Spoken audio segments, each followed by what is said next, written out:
Force பண்ணி கூட்டு வந்தாங்கன்னு நாங்க சொல்றோம் நாங்க.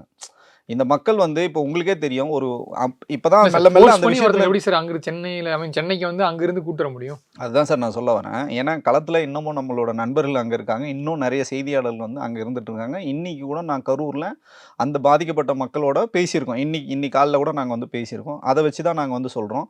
தினம் தினம் மதியழகனோட துணைவியார் இருக்காங்கல்ல, அவங்க வந்து தினம் தினம் இரவு போயிட்டு அந்த மக்கள வந்து சந்திச்சு பேசுறாங்க. விஜய் அண்ணாவ காப்பாத்தணும்னா உங்களால மட்டும் தான் முடியும். விஜய் அண்ணாவ நீங்க காப்பாத்துங்க.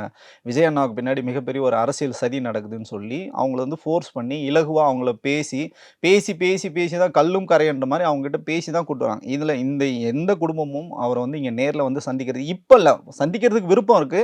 ஆனா இந்த சூழல்ல அவங்க யாருமே சந்திக்கிறதுக்கு விருப்பம் இல்ல. ஏன்னா, அரசாங்கம் வந்து உதவி பண்ணியிருக்கு. எல்லா கட்சிகளும் வந்து உதவி பண்ணியிருக்காங்க. திரு கமலஹாசன் அவர்கள் போய் நேர்ல பார்த்து கண்ணீர் சிந்தியிருக்காரு.